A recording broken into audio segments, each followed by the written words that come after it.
Hey everyone. So you sent over a whole bunch of interesting material on Richard T. Anderson Park in Eden Prairie, Minnesota. Yeah, quite a mix. We've got Reddit threads, some local news, stuff from the Friends of Eden Prairie Parks, YouTube bits, travel blogs. Right, a real variety. So Yeah. our mission here is pretty straightforward. Dig through all this, pull out the really useful, interesting stuff about the park. Basically, save you the trouble of wading through it all yourself. We want you to come away feeling like you really know the place. Exactly. So we'll be hitting the history, the highlights, maybe some, quirky facts about Richard T. Anderson Park. Consider it your quick start guide. Okay, so first things first, location. Where are we talking about? We're in Eden Prairie, Minnesota. It's in Hennepin County, roughly 12 miles southwest of downtown Minneapolis. 12 miles, okay. Not too far out. No, and Eden Prairie is actually a decent-sized city. It's the 16th largest in the state. It sits right on the north bank of the Minnesota River. Ah, the Minnesota River, so upstream from where it meets the Mississippi. That's right. And the whole area, Eden Prairie, it's known for having a lot of parks, conservation areas, trails. Sounds pretty green. Very much so. And it gets noticed for it. Money Magazine actually named it one of their best places to live a few times. Took #1 back in 2010, I think. Wow, #1. Yeah, and second in 2016. Things like great parks, like Richard T. Anderson, definitely play into that kind of recognition. Makes sense. Now, this specific park, someone on Reddit called the hiking epic, said it's on the bluff between Eden Prairie and Shakopee. Yeah, that paints a picture, doesn't it? It sits right up on that bluff.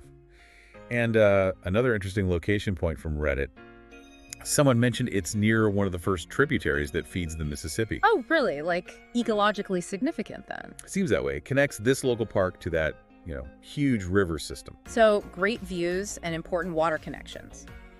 Okay, who was the park named after? Richard T. Anderson. Right. He sounds like a really important figure locally. One source called him a much-loved city council member, served from 83 to 94. Okay, a decade on the council. And even before that, he spent 11 years on the Parks, Recreation, and Natural Resources Commission. So a long commitment to parks and nature there. Absolutely. He was apparently a key voice in preserving Eden Prairie's natural areas and really pushing for the trail systems they have now. So naming the park after him makes perfect sense. It does. It's even called one of the crown jewels of the city's park system. A fitting tribute, it seems. Crown jewel. High praise. Okay, let's talk size and landscape. What's it actually like? It covers 125 acres. The official descriptions talk about high-quality woodlands, prairies, and exceptional vistas. High quality woodlands. Although it's interesting, one personal blog we saw described the woods as medium quality at best. Huh. Okay. So maybe beauty is in the eye of the beholder, or depends on what you're used to. Exactly. Shows how perspectives differ, but generally the landscape sounds really varied. Like what? Well, sources mention deep gullies with tall poplars, then other spots with big mature oak trees, some shallower ravines with scrub pine. Okay, lots of different tree types. Yeah, and then you've got the bluff tops with those, long, tawny grasses. Yeah. And always the Minnesota River Valley is there giving you those views. And the terrain itself, flat, hilly. Definitely hilly. Bluffs rising up pretty steeply from Highway 212, apparently. Yeah. Lots of ravines, so the scenery changes constantly as you hike. Sounds like interesting hiking. Tell me about the trails. Seems like there's a good range. Some short loops if you just want a quick walk. Then a main loop trail that has other loops branching off it, so you can kind of choose your own adventure. And how long are we talking? Miles? Time? The numbers vary a bit source to source, which is pretty normal. One mentioned a main loop around 3.2 kilometers, so maybe 2 miles, taking 49 minutes to over an hour. Elevation gain about 117 meters, or like 380-something feet. Okay. Another source talked about a 1.5-mile loop, 50 minutes, 270 feet gain, and one family did a 1.22-mile loop. So, options. Definitely sounds like it. And the trail conditions, easy to follow. Mostly, yes. Described as generally wide, well-trodden, and well-signed. Maps at trail crossings and parking lots. That's good. Easy to get lost otherwise. For sure. And they even have specific trail markers in some spots for snowshoeing, which is helpful in winter. Surface-wise, it's a mix. Some paved sections, some dirt, maybe even some unofficial footpaths people have made. I need tricky parts, steep bits. Yeah, a few mentions of steep descents. Could be slippery if it's wet or icy, so, be careful there. Right. But the good news is, most of the really steep areas have stairs built in. Oh, that helps. Definitely. And there are stream crossings too, mostly with wooden bridges that are apparently in great shape. Mostly. Well, one person did mention a crossing with wobbly logs, so Maybe a little adventure there. Huh. Keeps it interesting. And it's popular. People use it a lot. Seems so. For walking, trail running, hiking. Sounds like a busy place. Okay, back to those exceptional vistas. Where are the best spots for views? There's one overlook mentioned quite a bit. A fantastic overlook giving decent unobstructed views of the river and Shakopee on the other side. How do you get to that one? It's apparently reached by a steepish path pretty early on one of the main trails, but really the whole Minnesota River Valley view seems to be a major feature. Views for miles. Nice. Any others? Yeah, there's another overlook mentioned further west in the park, also looking over the valley. And one blogger actually suggested going a bit off the beaten path, maybe starting from a residential entrance, to find the really good, less crowded views. Ooh, insider tip. Worth exploring. What about wildlife? Anything interesting to see? Oh yeah. That river valley is a major flyway for migrating birds. So Canadian geese, ducks, eagles, definitely. Other raptors too. Apparently you can often spot them from those bluff overlooks. Cool. And the park itself, with its woodlands and prairie plants, supports local wildlife too. Oh, and mushroom hunters might be interested. Oh yeah. A couple of Reddit comments mentioned morel mushrooms popping up in sunny spots in early summer. And one user called it a good spot for legal mushroom hunting. Morel hunting. Nice bonus. Okay, let's shift to history. What's the story behind this land? Well, a key piece comes from that news article about a history kiosk. Talks about the Feldman family. They were immigrants from Switzerland, came over in the 1860s. 1860s, wow. Yeah, and they built their home and farm right on the land that's now the park. So the park sits on an old immigrant homestead. Pretty much.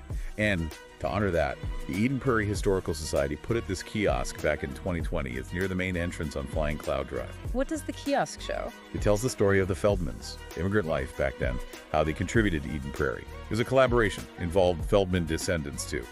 A nice way to connect the park's nature to its human history. That really is a thoughtful touch. Anything else historical?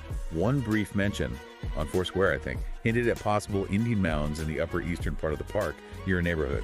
Really? That would be much older history. Potentially, yeah. The sources didn't go into detail, but it suggests deeper historical layers to the land. Fascinating. Layers of history. Now, you mentioned the Friends of Eden Prairie Parks. What's their role? They're a nonprofit, fairly new, started in 2023. Their whole mission is helping the city maintain and improve the biodiversity and ecosystems in places like Richard T. Anderson Park. So they're hands-on, volunteers. Definitely. They've seen big growth in volunteers and projects. They have park stewards assigned to specific parks, kind of being the boots on the ground. What kind of work do they do? A lot of it is tackling invasive species, things like buckthorn, garlic mustard, stuff that crowds out native plants. Right, that's always a battle. It is. And then they also work on planting native species to help restore the balance. They work closely with the city, get support from local businesses. It's a real community effort. That's great to hear. Active stewardship. Okay, what about water in the park? Any streams, springs? Yes, there is a natural spring bubbler, apparently year-round, right near the Flying Cloud Drive parking lot. Drinkable water. One source says it's potable, but adds a big asterisk quality, isn't regularly tested, can change quickly. So, caution advised. Good disclaimer. And someone on Reddit mentioned another spring near Lion's Tap, that's the burger place nearby, where people apparently filled water jugs. Interesting. Within the park itself, yeah. Streams run through those ravines. One blog mentioned how they were carved out over ages by spring meltwater. So natural water features adding to the landscape. What about winter use? Is it just a summer park? Nope, definitely used in winter. Snowshoeing seems quite popular there. Ah, snowshoeing. Yeah, one blog focused just on that. Described how pretty it is, all covered in snow. But also noted that the trails get tough without snowshoes, especially on sunny slopes that might get icy. Right, need the right gear. Good to know it's a year-round spot. How about access? Getting there, parking? Multiple entry points. The main one seems to be off Flying Cloud Drive, where that spring and kiosk are. There's also an upper parking lot you can get to through the Settlers Ridge neighborhood, off Pioneer Trail. It's at the end of a cul-de-sac, Frontier Place. Got it. Any parking issues? Well, one older source mentioned a lower lot off Highway 61 being closed for construction once, so maybe check ahead for alerts. And sometimes GPS might direct you to a neighborhood entrance without a main lot, so looking at a park map might be smart. Good practical tips. Finally, those Reddit threads mentioned some other places nearby, right? Not in the park, but close. Yeah, a few things popped up. Lion's Tap Burgers got several mentions as being right nearby. Always good to know where the post-hike food is. Absolutely.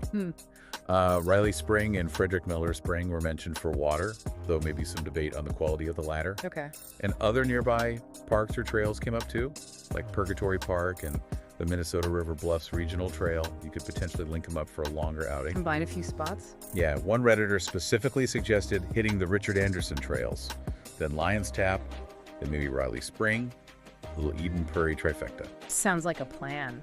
Okay, this has been super informative. If we were to boil it down, what are the main takeaways about Richard T. Anderson Park? I'd say it's this really compelling mix. You've got dramatic natural beauty with those bluff views over the Minnesota River Valley, a diverse landscape inside the park itself, woodlands, prairies. Sure, for variety. Yeah, plus that layer of local history tied to early settlers, and then the recreational side, the trail network.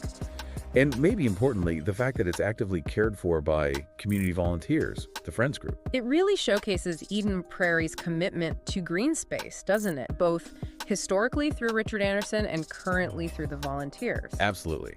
It's a great example of that. So hopefully for everyone listening, this deep dive gives you a really solid picture of the park, pulls together all those scattered bits of info. Yeah, a shortcut to understanding what makes it special. So maybe a final thought to leave folks with. Considering everything we've talked about, the views, the history, the community involvement, what part of the Richard T. Anderson Park story stands out most to you? And, does hearing about a place like this make you curious about the stories hidden in your own local parks? Something to think about next time you're out exploring. Definitely. Well, thanks for joining us on this deep dive. Hope it was useful. Let us know if you have feedback or other things you want us to dig into. Yeah, always interested. Until next time, keep exploring.